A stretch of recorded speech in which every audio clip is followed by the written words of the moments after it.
지금 거래량이 증가한 이유는 가격이 빠졌기 때문이에요. 그래서 규제 완화가 돼서 막 사람들이 또 투자하려거나 내 집 마련해서 수요가 붙은 게 아니라 가격이 떨어지니까 재화시장에서 수요가 증가하는. 그래서 이렇게 전제하면 전망이 가능한 겁니다. 그건 무슨 얘기냐면 그러면 거래량이 이제 회복하면서 집을 팔려는 사람들이 매물을 걷어들이고 가격이 다시 오르면 어떻게 될까요? 거래량이 줄겠죠. 네. 계속 사줄 사람이 없다는 거예요. 가격이 빠져야만 수요가 붙는 시장이라는 거예요. 이게 꼭 이런 전제가 필요합니다. 그래서 그러니까 기본적으로 거래량이 회복하는 건 굉장히 좋은 시그널이에요. 가격이 오를 수도 있고 시장이 회복할 수 있다는 굉장히 중요한 시그널이긴 한데 그게 추세적일 필요가 있습니다. 그러니까 단순하게 뭐 1, 2개월이 아니라 최소한 4개월 이상의 거래량 회복이 이루어져야 되는데 아직은 거기까지는 아니고 한 2개월 정도 지금 회복한 거거든요. 아, 네. 그래서 앞으로 더 회복할 건 지켜봐야 되는데 그래서 저한테 질문해 보시면 계속 그러면 거래량이 증가할 것 같냐? 그러면 저는 아니라고 답변 드리는 겁니다. 왜냐하면 다시 말씀드리지만 네.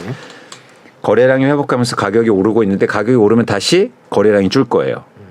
그동안 거래량 회복한 건 가격 하락의 원인이 있기 때문에. 네. 그래서 가격이 다시 오르면 수요가 안 붙는다는 거죠. 그런 차원에서는 저는 한계가 있다고 보는 거고요. 근데 어쨌든 거래량이 회복하는 건 굉장히 중요한 신호이긴 합니다. 그러면 잠깐 거래량이 회복되면서 잠깐 출렁하겠지만 다시 또 거래량이 줄면서 가격은 더 떨어지고 이런 식으로 갈 거다라고 그럴 전망하고 가능성이 계신 거죠. 굉장히 큰 거죠. 그런 상황에서 지금 이렇게 잠깐 거래량이 늘었다는 거는 어떻게 해석을 할 수 있는 건가요? 지금 또 특히 이제 미국이 금리를 더 올린다 아닌다 이게 애매해져 갖고 이제 금리 문제들을 얘기를 하면서 이런 얘기들을 많이 하시거든요. 그러니까 공교롭게도 그게 이제 겹쳐졌는데 그럼 예를 들어서 SVB 때문에 사태 때문에 금리를 못 올린다. 그럼 네. 집값 오르는 겁니까? 그건 아니겠죠. 예, 그러니까 제가 계속 강조하지만 지금 우리가 시장의 변화를 얘기할 때 금리가 중요한 결정 요인이 아니라는 거예요.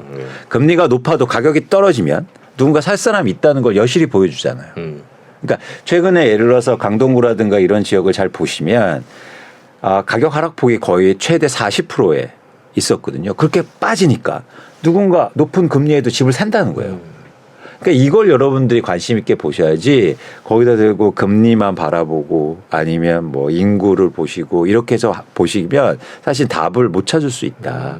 그래서 철저하게 이 시장은 가격이 떨어지면 누군가 수요가 붙어서 다시 집을 살 거고 그럼 시장이 회복되는 거예요. 근데 제가 전제했듯이 지금 가격이 충분히 빠지지 않기 때문에 이런 현상이 추세적으로 일어나긴 좀 힘들어 보인다는 겁니다.